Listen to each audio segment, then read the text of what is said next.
nongere mbasuhuze ari nako mbaha ikaze mwe mudahema kubana natwe hano kuri iyi chaîne ya Icyizere Family TV mu makuru n'ibiganiro tugenda tugarukaho umunsi ku munsi. Inshuti zacu aho mugiye muherere mu mari zigiye zitandukanye, mwese mbifurije kugira ibihe byuzuyemo ibyiza byose mwifuza. Ngewe ndi nshuti Isaac nkuko bisanzwe tugenda tugaruka ku makuru ndetse n'ibiganiro. Uyu munsi rero ku itariki 25 z'ukwezi kwa gatatu 2026 hari itangazo tugiye kuba tugarukaho ryasohotse ejo ku itariki 24 z'ukwezi kwa gatatu 2026, rikaba ryaragiye hanze ku isaha y'isa 12:53. Ni itangazo rireba umunyarwanda uwo ari we wese ahava akagera ukoresha amafaranga y'u Rwanda. Ni itangazo rero tugiye kuba tubasomera. Beneri yashyizeho igihe ntarengwa cyo guhinduza inote zishaje zakuwe ku isoko. Banki Nkuru y'u Rwanda yatangaje ko inote ya 500, n'iy'igihumbi, n'iya 200, n'iya 5 zakozwe hagati y'umwaka wa 2004 n'umwaka wa 2015 zitazongera gukoreshwa mu kwishyurana mu Rwanda nyuma y'amezi 12. Bivuze ko zizava ku isoko ku itariki ya 1 Werurwe 2027. Izi note rero hakaba harimo inote ya 500 yakozwe ku itariki ya 1 z'ukwa karindwi 2004, na ngenzi yayo yakozwe ku itariki ya 1 z'ukwezi kwa 1 2013. Hakaza inote y'igihumbi yakozwe ku itariki ya 1 z'ukwezi kwa karindwi 2004, ndetse n'iyakozwe ku itariki ya 1 z'ukwa gatanu 2015. Hakaza inote ya 2 yakozwe ku itariki 31 z'ukwezi kwa 10 2007, n'iy'ibihumbi 5 yakozwe ku itariki ya 1 z'ukwezi kwa 4 2004, ndetse n'iyakozwe ku itariki ya 1 z'ukwezi kwa 2 2009. Izi note mu mezi 12 zizaba zitakemerewe gukoreshwa mu Rwanda.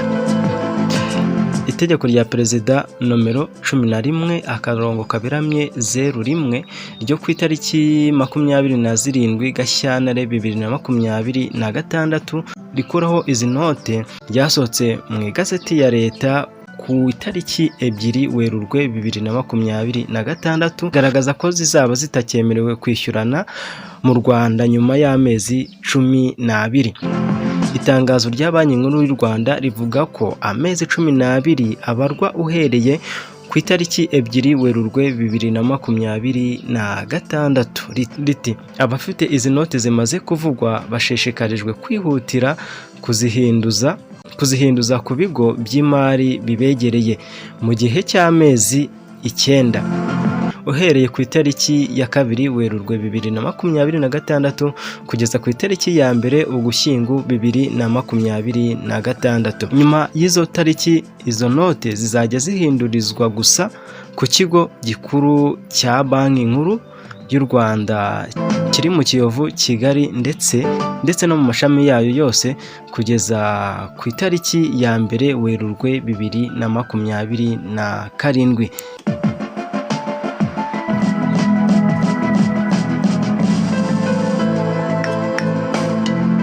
Iri ni itangazo rireba umunyarwanda wese ukoresha amafaranga y'u Rwanda. Ngira ngo rero hari amakuru nk'uku asohoka ugasanga bamwe na bamwe barabimenye, ugasanga abandi ntibabimenye, ugasanga hari ababihomberamo. Cyane usanga abasaza n'abakecuru badakoresha imbuga nkoranyambaga aribo usanga babirenganiyemo, ugasanga bakomeje kubika amafaranga, hanyuma bazajya ku isoko ugasanga bagasanga ya mafaranga atagikora, ugasanga babihombiyemo ya mafaranga bari bafite ataye agaciro.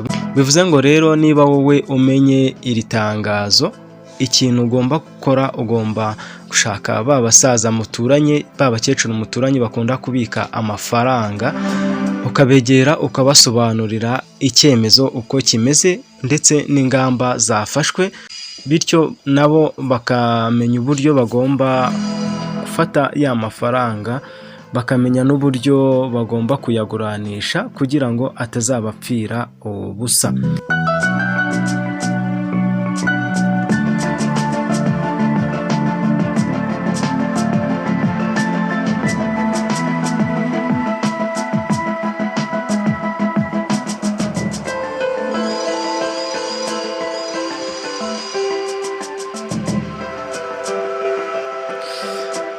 buri wese rero iri tangazo rikaba rimureba. Nshimire mwe mwese rero mwabanye natwe muri aya makuru, mbifuriza gukomeza kugira ibihe byuzuyemo ibyiza byose mwifuza. Njyewe nari inshuti Isaac.